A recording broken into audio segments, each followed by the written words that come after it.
Now,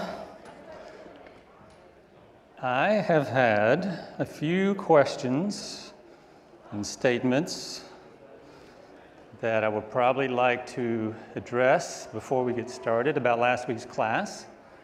Nothing bad, nothing good, but I'm just kidding, nothing bad. And I do want to address a couple things. And I even was asked a question about a passage that seemingly contradicts what I said last week, and I will address that one as well, because obviously I don't think it does. But there were two things I said, and one of them was, and I think this is what really got people kind of worried the most, is I said we were going to have to work when we get to heaven. Now, I'm going to address that first and then address this issue of differing rewards based on the parable of the vineyard in Matthew chapter 20, which I obviously do not think that that is about end-time rewards. But before I do that, let me just take you to a passage to kind of get your mind sort of focused around this. In Acts chapter 6, we know the story. Early church was having trouble. Already there were divisions that were being created because of the different ethnicity of these Jewish people, not really ethnicity as much as place of origin. That we had these Palestinian Jews, these Hellenistic Jews, division was beginning to develop within the church, and that there were these widows who weren't being cared for. Now you don't have to know much else, but just listen to this. Acts chapter 6, verse 3. I really like this because the apostles pretty much say, I think I'm echoing. It's not our responsibility to take care of widows. Let's find someone else. Find someone else who could take over this role so that we can go do what we were called to do to begin with, which really is an indication that church people have very different roles, and not everyone is called to perform those duties that we regard sort of as sacrosanct, as more important. But he says to them in verse 3, "Therefore, brethren, select among you 7 men of good reputation, full of the Spirit and wisdom, whom," and here's where I want you to pay attention, "whom we will put in charge, give responsibility for this task." I think it's kathistemi in Greek. Now keep that in mind as we go, because the notion has this idea of being put in charge over a task or responsibility over something, right? Matthew 24. At the very end, he begins to discuss the faithful and the wicked servant. And he says, "Who is the faithful and sensible slave whom his master has kathistemi, put in charge of his household to give them food at the proper time? Blessed is that slave whom the master finds doing what he's supposed to be doing here on earth. Truly I say to him, he will kathistemi." He will be given responsibility of all his possessions. He will be given a job when the master returns. Matthew 25, the kingdom of the parable of the talents. We know the story. The guy leaves. He leaves these people in charge of his land. He gives each individual differing talents. And now this will sound like it doesn't agree with what I said last week. He gives one person 10, one person 5, one person 1. And then when he returns, look at verse 23. We don't even have to read all of them because it says the same thing. When he returns, he comes to the individual who has 2. And he says, "I made 2 more talents." And he says to them in verse 23, "Well done, good and faithful servants. You were good, faithful with a few things. Now I will kathistemi. I will give you the responsibility of many more things." Now it's unqualified. Actually, it is qualified.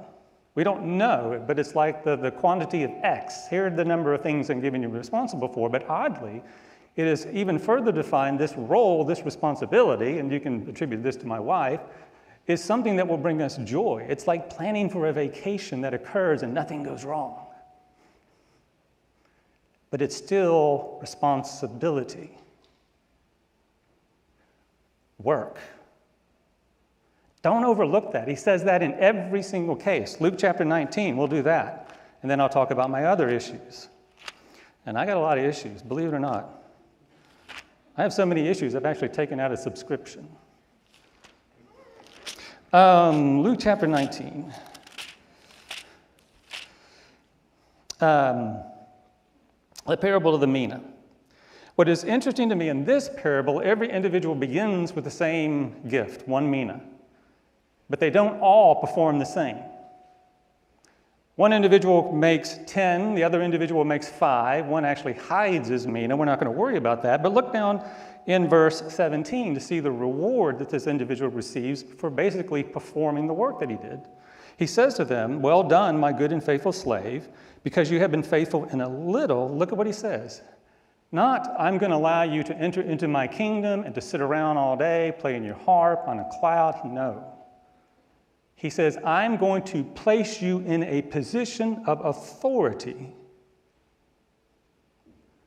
Authority over all these cities. In other words, because of what you did here,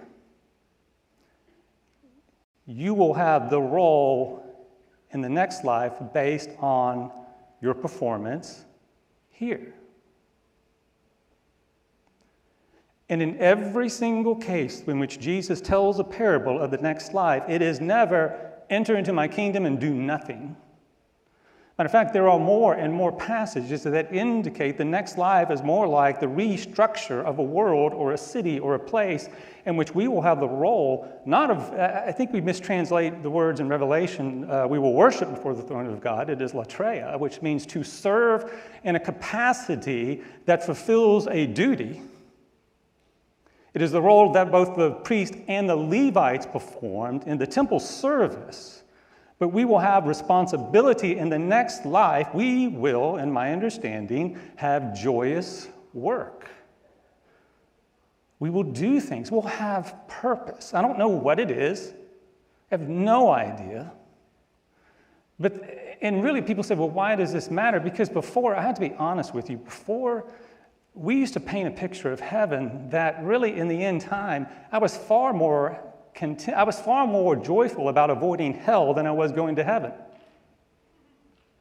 And I think we've got to recreate that. We got to recreate that into we got to recreate a perspective of heaven that gives us more joy and it gives us more desire to look forward to it. Because it is, in my opinion, we'll talk about this in 2 Peter 3, a recreation of a better Garden of Eden, a better city of Jerusalem, a better Canaan. And as one theologian put it, the coming of Jesus Christ isn't the end of the world, people. It's the beginning of a new one, of a real life of purpose. Now, I suggested last week that there will be different rewards, and then someone said to me, what about Matthew 20, the parable of the vineyard? In Matthew chapter 20, there is a parable of a vineyard in which there's a landowner who has a vineyard. He goes out and he hires, and as I tell the story, listen carefully because you'll really begin to hear what I think it's about rather than eschatological or end-time judgment. Because I have two big problems with it being that. And he agrees to pay these laborers at the beginning of the day a denarius, a day's wage to work. And they agree to do so. So they go out. They are the first ones to go out and to work in the vineyard now. And they are the first to go out into the vineyard. And about the third hour, he sees these people idly standing to the side, and he says, come on in, work. I will contract you to work with me. The 6th hour and the 9th hour, and finally the 11th hour, about an hour before they're done, he sees these people standing around. He says, you've been standing around idle all day? Come on in and work. I'll pay you what's due to you, and you come in and work. And so they were the last to come in. And then he calls them in at the end of the day in verse 8, and he's going to pay them in wages. But what he does is he takes the people who came in last and pays them first, a denarius. And then he goes down the list, and finally he gets to the people who came in first, and he pays them last. Now here's where I have the problems with this being eschatological judgment, end-time judgment. Two things that happen that I just think to myself, they don't match anything Jesus has ever said about the end times. One, he pays them and tells them to go. He doesn't tell them to enter into the kingdom, he tells them to go. I think that's weird. It's weird.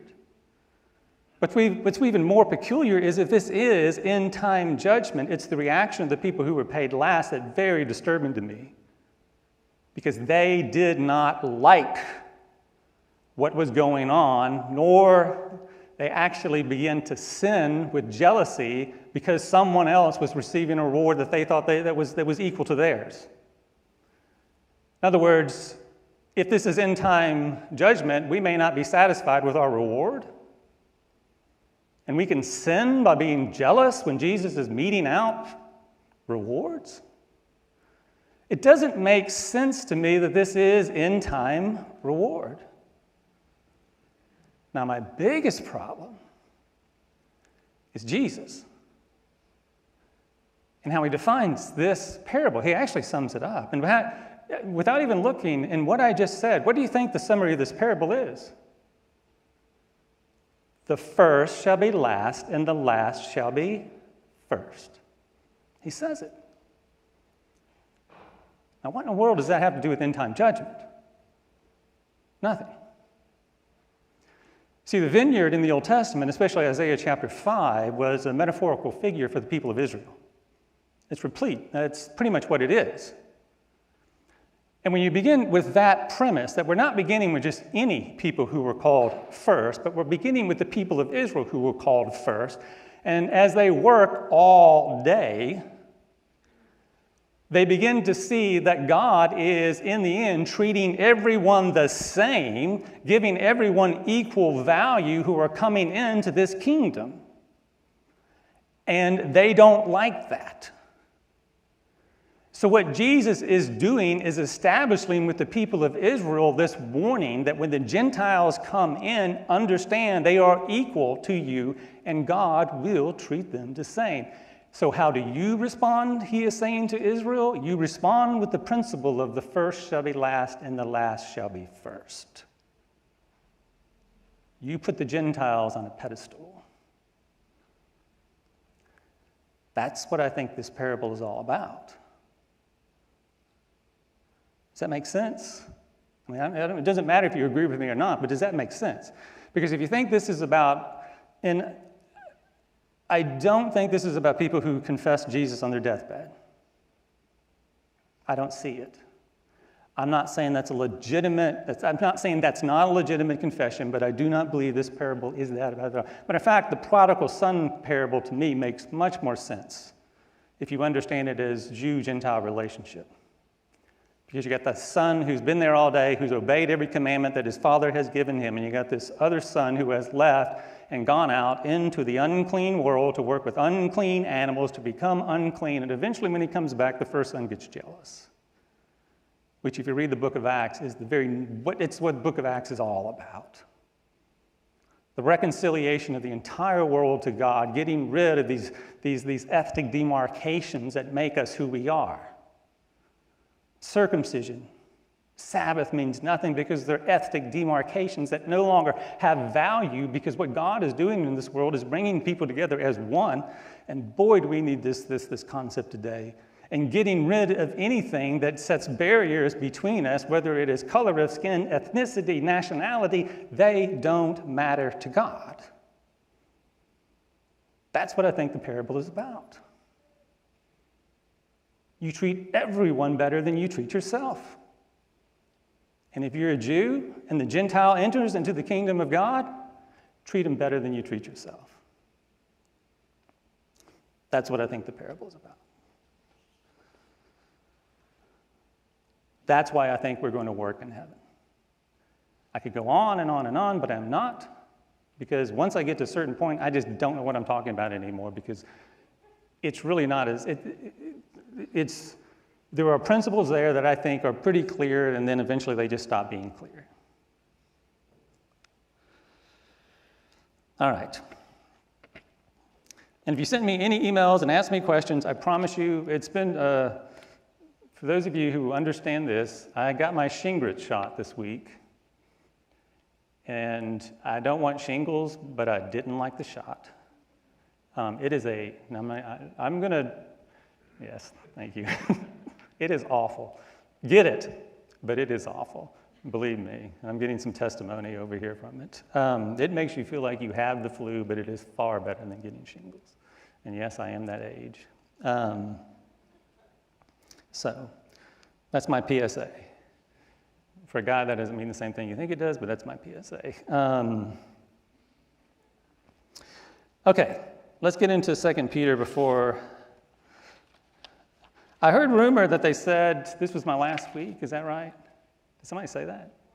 Did they say that in church? They didn't say that in church? Okay. I don't think it's my last week. I hope it's not my last week. One more week. Yeah.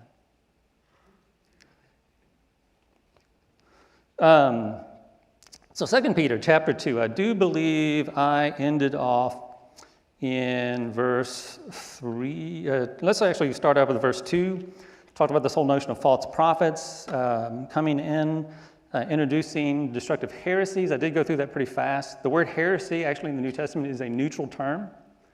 It develops into a negative term, I think, later, 2nd century usage of it. It just simply means any type of division that takes place and is used both positively and negatively in Scripture. The majority of the time, obviously, is negative, because anytime you enter into the body of Christ and you divide it up into these different groups and these groups don't get along, that's heresy. That's really what heresy is. So Brentwood Hills were to divide up into certain groups of, say, this type of group, and not get along. That is heresy. Not that I'm just using that as an example. So if you don't like me, that's heresy. So anyway, that's what the word means. That's what the word means. It's just an illustration. I'm not saying that that's the case, just an illustration. And then in verse 2, he really gets into this whole notion of what these false teachers are about. So if you are always afraid you were a false teacher, this is where you'll learn if you're a false teacher, if you do this stuff. And he starts off with sort of this not being naive about the influence that these people have, because he starts off with the word many. There's a lot of people that are going to follow them. But what they follow is this asilgeas, this indecent, this reckless, immoral behavior that has no boundaries. It's where you set yourself outside the context of any type of boundaries in your morality. It's just wherever your desires take you. And because of them, he says, and this is interesting, the way of truth, which could be a quotation from Psalm 119:30, this reference to this idea of God has a very specific way we are intended to live. And truth in this context isn't just simply the notion of understanding Jesus, it's understanding the intention of how God wants us to live. The way of truth is blasphemed. This word is going to be used a lot. It doesn't really carry that type of connotation that we do, but here it does. It brings slander on this way of truth. It makes it look like this is the kind of behavior that God condones. And Peter's saying we cannot live in a way that people look at us and say, oh, that must be the way God intends for us to live, if we represent Him. And in their greed, we're really getting at the motivation of these false teachers. And in their greed, they will make money.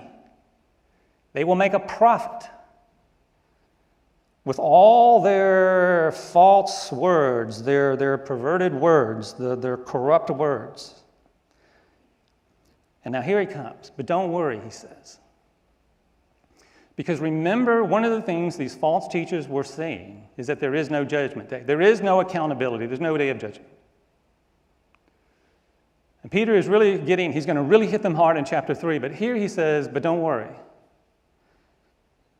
Their judgment from long ago is not idle.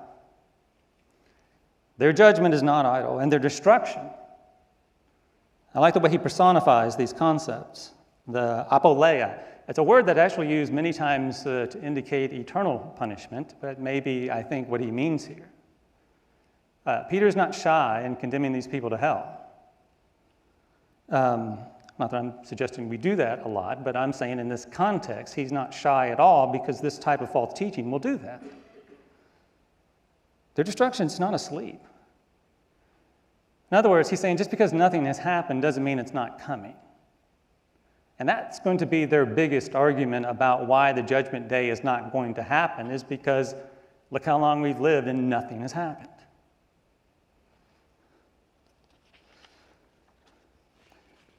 He's now going to utilize 3 different, and I'm going to say 3, some people say 4, but actually I think the Lot one is 1, Lot and Sodom and Gomorrah, illustrations as to how he knows this is not true. And he's using these illustrations, these stories from the Old Testament as paradigms for the fact that God will judge the ungodly. Now, what I like about this is he begins a conditional statement. For if God did not spare, and we'll talk about this in a minute, and what you would expect for him to do in the end is say, if God did not spare these people, then God will not spare the false teachers. But he doesn't really do that. Because halfway through this conditional sentence, he decides to say, if God did not spare these people, he's going to save you from them. As I said before, Jude is very condemning. Jude is just going to get right in, tell the false teachers they're wrong, and they're going to burn in hell eternally. That is what he says. Peter is going to say, these false teachers are wrong, but for those of you who are embedded in that false teacher, God's going to pull you out if you're faithful. So we are talking about false teachers who were there within the context of the church. Matter of fact, we'll see that these individuals had actually received the grace from God and were saved and are no longer. The first illustration, I think, is the most fascinating illustration. It is the one I know least about, and it is one that even Jude himself will appeal to, and surprisingly enough, almost in a sense, quote from an apocryphal book called the Book of Enoch in order to make his point. And even allude to, in the same context, another apocryphal book that we only have mention of in other writings called The Assumption of Moses. Now, you may immediately think when we read this context that it's talking about the fall of Satan. I don't think it can be. Mainly because none of this fits the context in which Satan fell, which is a big problem to begin with, because I'm not sure there's any passage that really delineate the story of Satan's fall in a very detailed fashion. And I know you're going to tell me Isaiah 14 and Ezekiel 28, but I'm going to tell you those passages about the king of Assyria and the king of Tyre, they are not about the devil. Matter of fact, I can prove that because that's what they say. To me, it is far more likely that the sin that we are talking about here, the fall of these angelic beings, and I'll show you as we read this because the language itself matches very well a Jewish tradition that was written regarding this story in the book of Enoch, a little subsection called the Book of Watchers, in which Peter and Jude's language is really borrowed from that book. It's there. Now, I know you may think to yourself, well, does that mean the book of Enoch is inspired? I'm not going to go into that, but more than likely what has happened is that throughout time a story was passed down that was written down elsewhere that both Jude and Peter have gotten a hold of and have now talking about it within the context of their epistles because it fits a principle that they want to teach.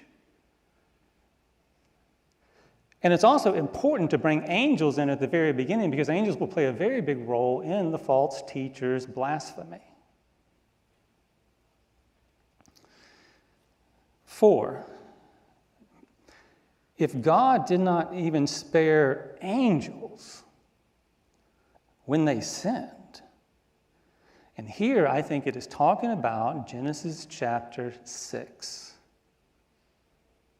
I know there's many different interpretations of that. The most common Jewish interpretation of that passage is that there were these angelic beings who descended onto the earth before the flood, took on human form, and had sexual intercourse with women. Now, people will say, well, doesn't Matthew say that angels were neither given nor did they marry? The whole problem with that whole concept is, yes, it does, but it doesn't mean that they can't have sexual intercourse, because they are physical beings when they come down. And the way I know that is because many times when they come down in Genesis, they eat. They eat. So it is likely what has happened in Genesis is that there was a rebellion, and in that rebellion, these angels decided to descend. And the book of Enoch has over 100 chapters in which they name these angels, they talk about them. It is a good Jewish theology for them of how sin entered into the world, because they blame it on the teachings of these angels. That's not exactly what the scripture will teach, and it is one passage in the Bible that they love to make, you know how we take one verse and we just create an entire different story out of it. That's what they do in Enoch and Jubilees. If you want to read the book of Jubilees, it does the same thing.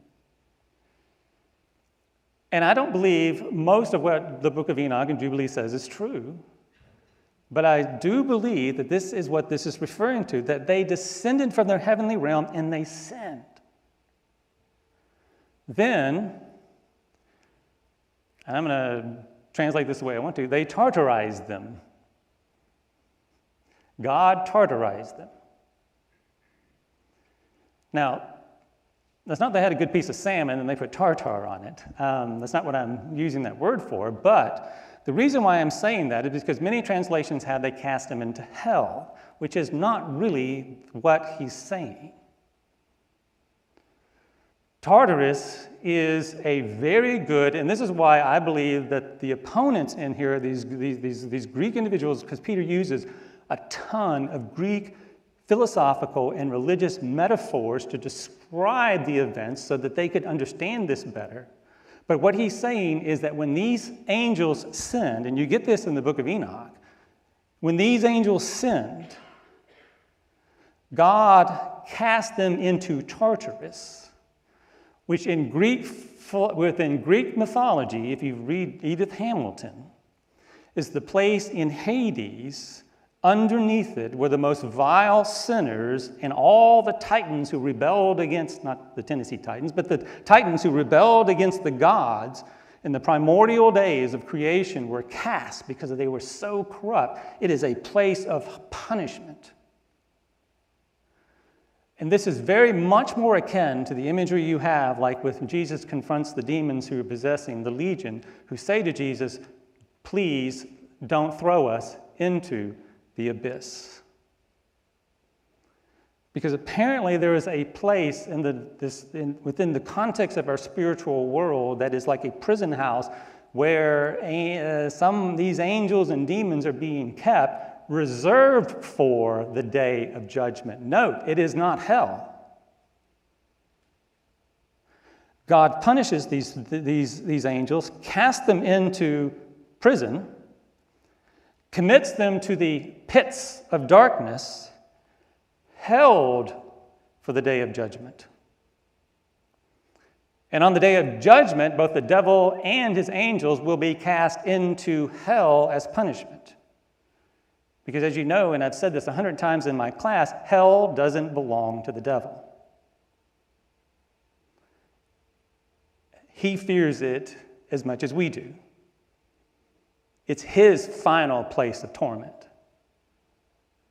It's God's place. So if God didn't spare angels when they sinned,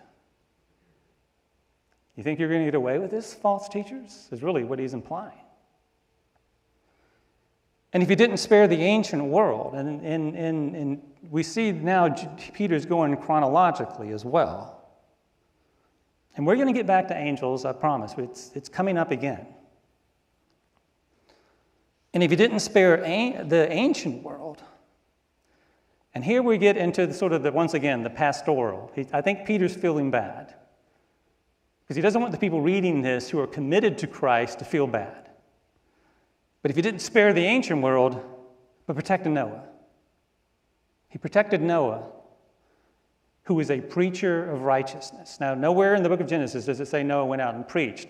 Now, later literature will talk about this. The Targums, interpretations of the Jewish Bible, will actually present Noah as a preacher of righteousness. We don't know. We do know Noah was called righteous, and it's likely that it did, and more than likely that's what he's referring to, is the fact that while Noah was building the ark, he was out preaching righteousness.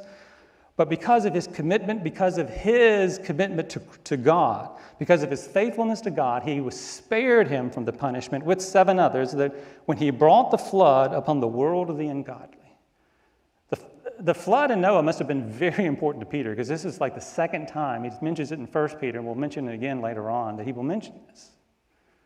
Because for Peter, the flood's kind of a paradigm of God's judgment. And we're really going to talk about that because the flood story with the rainbow doesn't make sense to me. And I'm just going to leave you with this question. It's really weird. I've talked about this before. It is strange to me. It's weird to me that God would send a flood to take care of the sin problem, wipe out everyone, bring Noah off the ark, and then tell him, I'm going to give you this rainbow and promise you I won't kill you with water. And in the back of his head, he's thinking, because it's going to be fire. That's like me telling you, I come at you with a knife, try to kill you, and say, oh, I promise you I won't kill you with this knife, but I got a gun. There has to be something else to that, and I really think there is. I don't think it's the method. I think it's the overall intention of the flood story, and we'll talk about that when we get later on. And so he said, he didn't spare the ancient world, false teachers, and he's not going to spare you. God proves over and over and over again that he is a God of judgment, yet rescues the righteous. And I really like, he moves from water to fire. And he'll do this in chapter 3 because it's really important for us to understand God's method of punishment and its intention. And if he condemned the cities of Sodom and Gomorrah to destruction by reducing them to ashes, and that word is actually used by Dio Cassius in his description of Vesuvius, how he reduces them to nothing and made them, and made them a paradigm, a pattern of what every ungodly person can expect.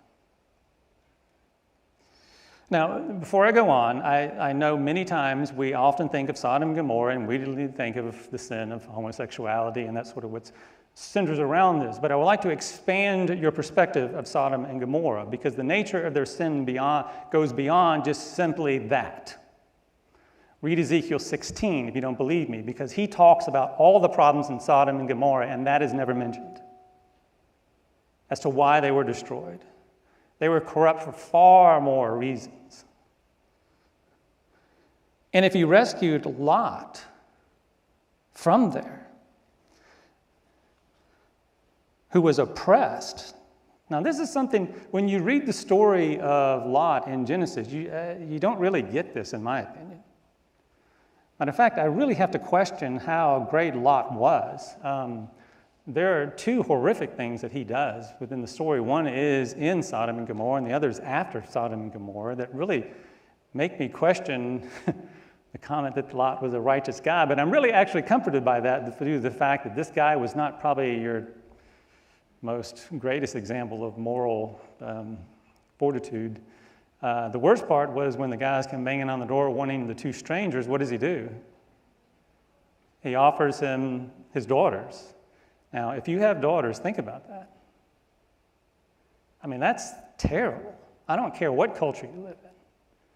And the other one you can read for yourself is what happens with him and his daughters after the fact, because through them they give birth to 2 children who become 2 of the most prominent enemies of the people of Israel, Ammon, which means Moab, which means from my father, because these 2 daughters have children from Lot. not the greatest example of morality, right? And yet, I guess, compared to Sodom and Gomorrah, maybe he was. And if you rescued Lot, who was oppressed by the Aselegeus, this excess, this shameless lustful conduct of these lawless people who had no boundaries, for by what he saw and heard, that righteous man, and there it is, while living among them, felt his soul tortured.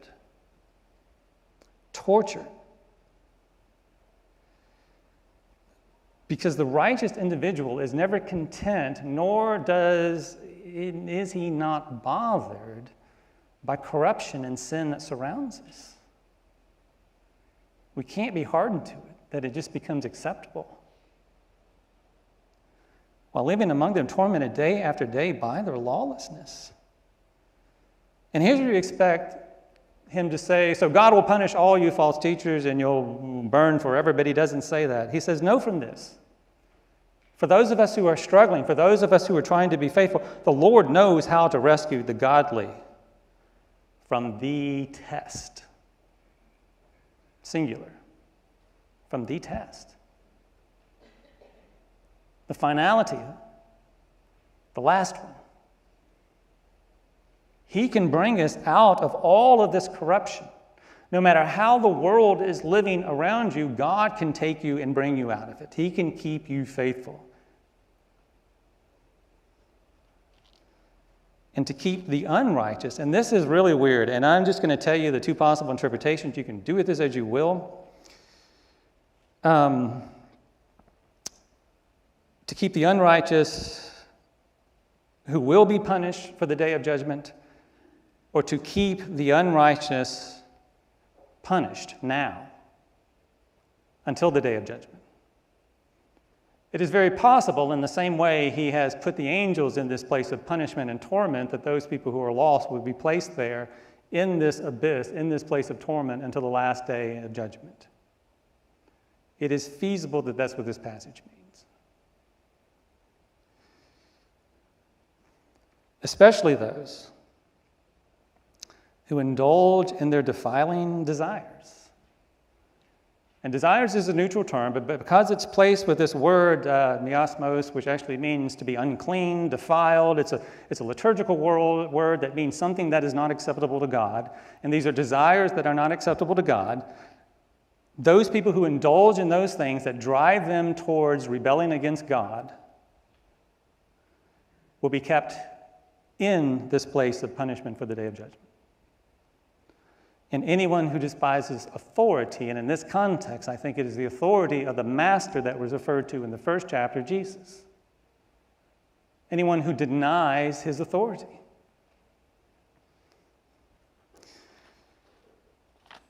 He then goes on to describe this. I'm going to push through this. These individuals as, number one, they are reckless. We are not to live reckless lives, without boundaries. We are to be driven with a purpose. And we are not to be self-centered. And that's an individual who, once again, thinks of their rank or claims rank that is above what they really are. And they do this by blaspheming or slandering blanks,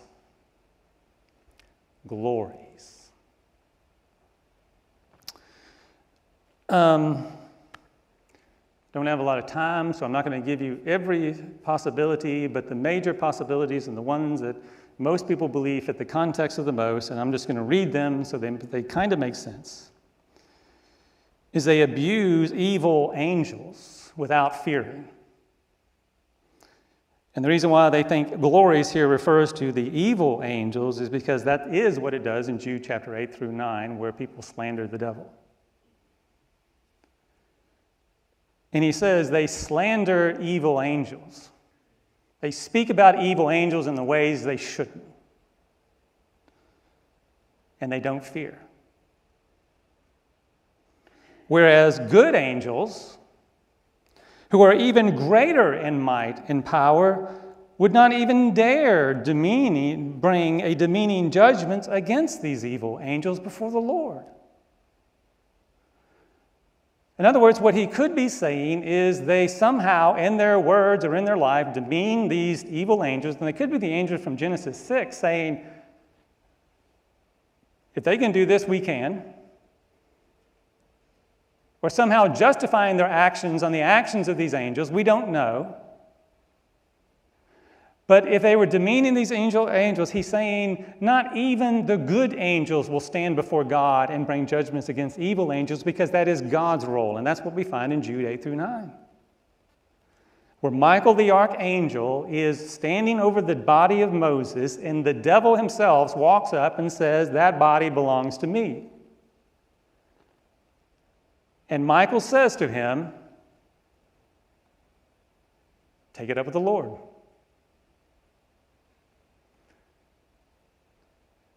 And so there is this sense in which, if that's the meaning, we need to be very careful on how we speak of the angelic world. I don't know what else to say about that. The other possibility is that they're abusing good angels. And in verse 11, it says, but you know, the good angels, who are stronger and more powerful than you false teachers who are speaking ill of them, they don't bring a violent judgment against the false teachers before the Lord.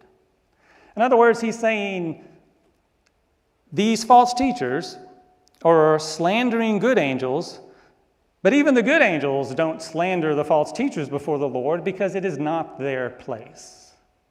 In other words, they don't have the right to speak ill of good angels, because good angels don't even have the right to judge the false teachers. They're doing something that angels themselves don't even have the right to do. Whatever it means, and I'm going to be honest with you, it does mean that these individuals were making slanderous accusations against heavenly beings in which they shouldn't be making. So my suggestion to you is be very careful on what you say about the entire angelic world. I'm moving on. And these false teachers, like unreasoning animals, and I like this, he makes them subhuman. Born of creatures of instinct, because in the Jewish and Greek world, it was a belief that animals were really born and came into this world for the purpose of being killed and eaten. They didn't have pets like we do. But these unreasoning animals, these false teachers, basically have subhuman, born of creatures of instinct. That's how they live, based on instinct.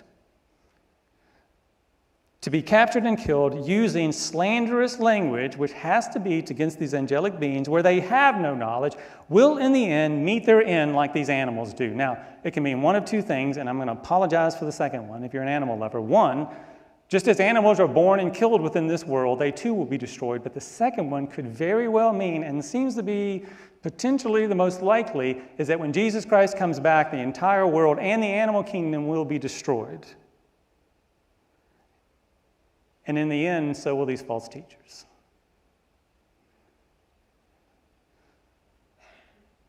Suffering wrong as the wages of doing wrong.